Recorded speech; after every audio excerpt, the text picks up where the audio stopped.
I want to move on, and I want to return home for these last few questions. This debate is indeed historic. We have two Catholic candidates, first time on a stage such as this. And I would like to ask you both to tell me what role your religion has played in your own personal views on abortion. Please talk about how you came to that decision. Talk about how your religion played a part in that. And please, this is such an emotional issue for so many people in this country. Please talk personally about this, if you could. Congressman Ryan. I don't see how a person can separate their public life from their private life or from their faith. Our faith informs us in everything we do. My faith informs me about how to take care of the vulnerable, about how to make sure that people have a chance in life. Now, you want to ask basically why I'm pro-life? It's not simply because of my Catholic faith. That's a factor, of course. But it's also because of reason and science. You know, I think about 10 and a half years ago, my wife Jana and I went to Mercy Hospital in Janesville, where I was born, for our 7-week ultrasound for our firstborn child. And we saw that heartbeat. Our little baby was in the shape of a bean. And to this day, we have nicknamed our firstborn child, Liza, Bean. Now, I believe that life begins at conception. Those are the reasons why I'm pro-life. Now, I understand this is a difficult issue, and I respect people who don't agree with me on this, but the policy of a Romney administration will be to oppose abortion with the exceptions for rape, incest, and life of the mother.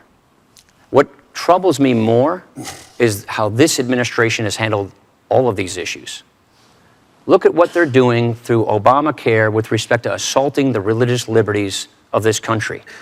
They're infringing upon our first freedom, the freedom of religion, by infringing on Catholic charities, Catholic churches, Catholic hospitals. Our church should not have to sue our federal government to maintain their religious liberties. And with respect to abortion, the Democratic Party used to say they want it to be safe, legal, and rare. Now, they support it without restriction and with taxpayer funding. Taxpayer funding in Obamacare, taxpayer funding with foreign aid. The vice president himself went to China and said that he sympathized or wouldn't second guess their one-child policy of forced abortions and sterilizations. That, to me, is pretty extreme. Vice President Biden. My religion defines who I am. And I've been a practicing Catholic my whole life. It has particularly informed my social doctrine. Catholic social doctrine talks about taking care of those who can't take care of themselves, people who need help. With regard to abortion, I accept my church's position on abortion as what we call de fide doctrine.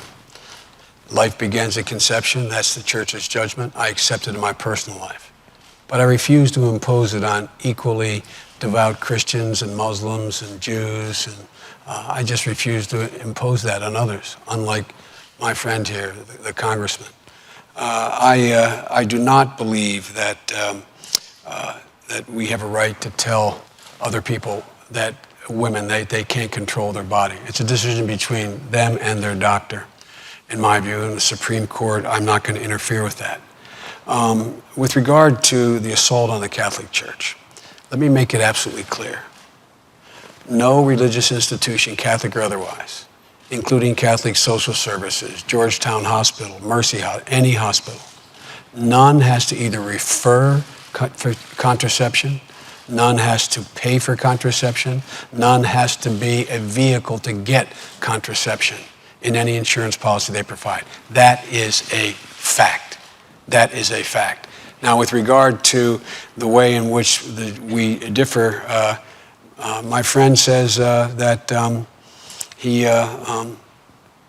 well, I guess he accepts Governor Romney's position now, because in the past he has argued that There's rape and forcible rape. He's argued that in the case of rape or incest, it would be a crime to engage in having an abortion. I just fundamentally disagree with my friend. Congressman Ryan. All I'm saying is if you believe that life begins at conception, that therefore doesn't change the definition of life. That's a principle.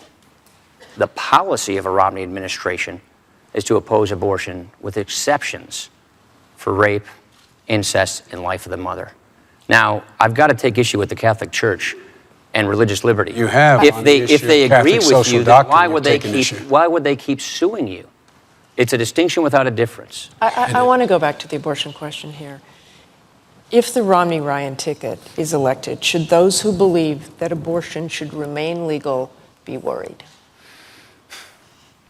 We don't think that unelected judges should make this decision, that people through their elected representatives and reaching a consensus in society through the democratic process should make this determination. The next president will get 1 or 2 Supreme Court nominees. That's how close Roe v. Wade is. Just ask yourself, with Robert Bork being the chief advisor on the court for Mr. Romney, who do you think he's likely to appoint? Do you think he's likely to appoint someone like Scalia or someone else on the court far right that would outlaw abortion? I suspect that would happen. I guarantee you that will not happen. We picked 2 people. We picked people who are open-minded. They've been good justices. So keep an eye on the Supreme Court. Was there a litmus test on them? There was no litmus test. We picked people who had an open mind, did not come with an agenda.